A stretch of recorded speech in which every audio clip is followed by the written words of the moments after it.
Hari ini kita nak kongsikan seperti yang telah pun diwar-warkan tadi, iaitu tentang siapa yang lebih sabar antara lelaki dan juga wanita. Saya kira anda di rumah yang sedang menonton di kaca TV ataupun di atas talian menerusi siaran Facebook kami mesti dah ada jawapan anda tersendiri. Betul tak, Abang? Ya, dan sekarang ini kita nak tanya pula pendapat daripada perunding motivasi yang bersama kita di talian, Encik Syaiful Bari Uthman. Hello, Assalamualaikum. Waalaikumsalam warahmatullahi wabarakatuh. Sihat ya? Apa khabar? Baik, Alhamdulillah. Cik Saiful sihat? Ke mana perginya jangka yang tengah tadi? Dia akan berada di sana sebentar lagi bersama dengan Cik Saiful. Cik Saiful nampak berseri hari ini Tanggal Allah. 4 Mei. 4 Mei. Hari istimewa ke? Hari istimewa. Ini mesti ada apa-apa. Okey. Cik Saiful, kalau kita cakap tentang sabar ni lah kan, ini satu perkataan yang sering kali diungkapkan oleh sesiapa. Namun hakikatnya saya pasti sabar ini sering kali diungkapkan, diucapkan, namun sukar untuk dipraktikkan sebenarnya. Kalau boleh Cik Saiful kongsikan sedikit kepada penonton, apakah yang harus kita fahami tentang maksud dan erti sabar ini sendiri secara ringkasnya? Okey, bismillahirrahmanirrahim. Assalamualaikum warahmatullahi wabarakatuh kepada pengacara yang saya kasih, iaitu Fahrin. Saya sebut orang pertama lah. Ya, nanti dikecil hati Fiza dan juga bukanlah pendatang baru tapi adik baru. Hari ini adik baru lah kan, belum kena bully lagi. Ya. Allahumma salli ala Muhammad. Baik, terima kasih kepada soalan Fiza tadi, cukup bagus, cukup baik untuk semua penonton-penonton wanita pada hari ini. So baik, apa yang kita nak katakan tentang sabar ni sebenarnya? Sabar ni apa dia? Subhanallah. Baik, saya nak memetik satu ayat daripada surah Az-Zumar ayat yang 10, yang mana Allah mengatakan bahawa sesungguhnya akan diberi pahala bagi orang-orang yang sabar itu tentang sesuatu yang tiada batasnya. Subhanallah. Maksudnya dekat sini, ganjaran yang cukup tinggi diberikan oleh Tuhan kepada manusia ataupun insan-insan yang cuba untuk melatih dirinya, untuk menahan dirinya. Tu Fiza, menahan dirinya. Pada saat dia boleh marah tapi dia tahan diri dia pada ketika itu, maka sabarlah dia pada ketika itu, tetapi pada keadaan dan situasi yang tertentu sahaja. So kalau ada keadaan yang memerlukan untuk dia marah, maka dia perlu untuk tunjukkan kemarahan tersebut untuk mengelakkan sesuatu mudarat yang lebih besar.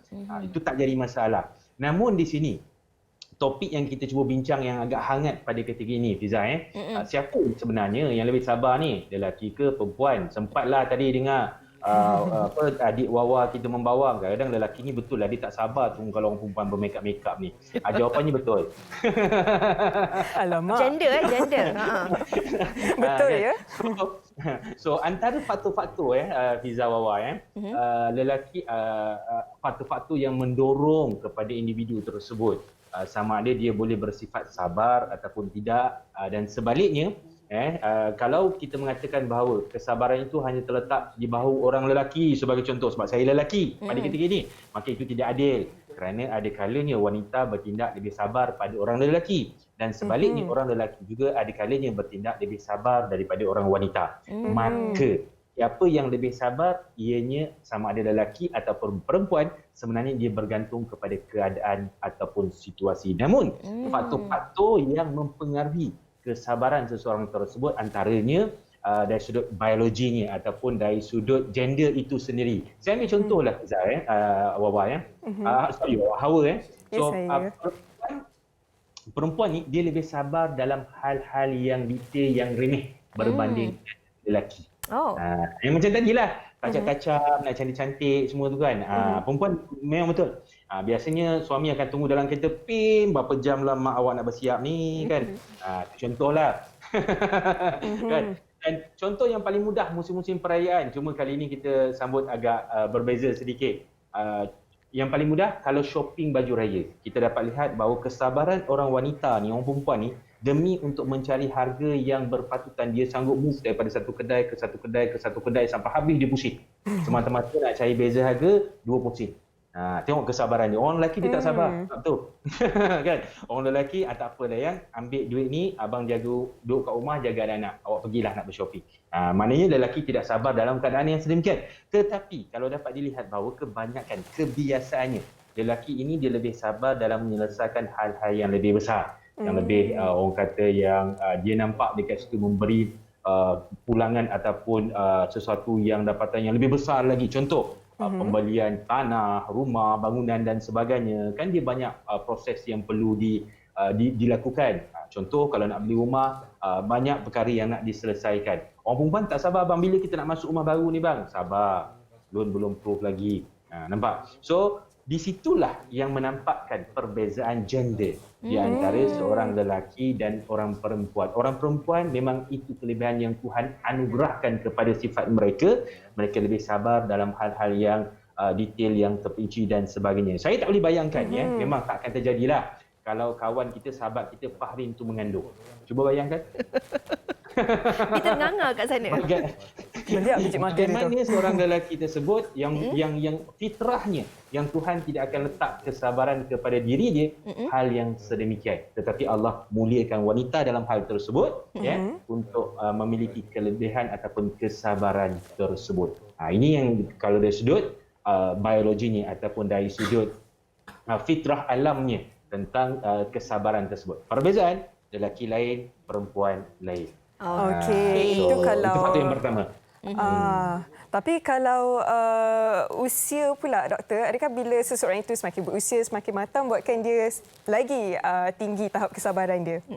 Okey, terima kasih Ringkasnya. Hawa. Berkaitan dengan faktor usia, ya.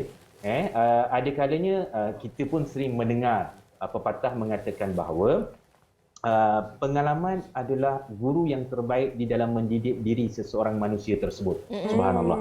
So maksudnya dengan pengalaman itulah seseorang itu, of course lah, dia akan mendapat pembelajaran, pengajaran dan juga ilmu yang bermanfaat untuk dirinya.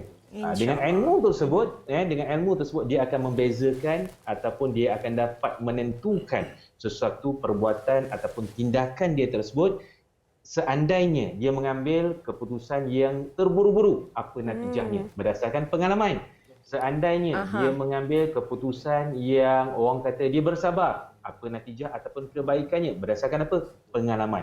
Maka lagi bertambah usia seseorang tersebut, maka of course lah lagi banyaklah pengalaman yang akan dia lalui, yang akan dapat dimanfaatkan untuk dirinya dan diri orang yang di persekitarannya. InsyaAllah. Kita akan bersama dengan Cik Saiful sekali lagi di penghujung perbincangan kita nanti. Dan ini antara dua poin yang telah pun dikongsikan oleh Cik Saiful sendiri, perbezaan apa kita harus faham tentang sabar dari sudut gender dan juga mungkin umur juga memainkan peranan antara seseorang itu bersabar ataupun tidak. Terima kasih banyak-banyak Cik Saiful. Fiza, saya nampak awak sangat bersabar dengan apa yang dilakukan oleh Fahri. Betul. Tahniah Fiza. Mungkin ramai yang tertanya-tanya apa yang Pak Fahrin buat Tumo ni. juga mungkin. Terima kasih Cik Saiful. Jumpa sekejap lagi. Sama-sama.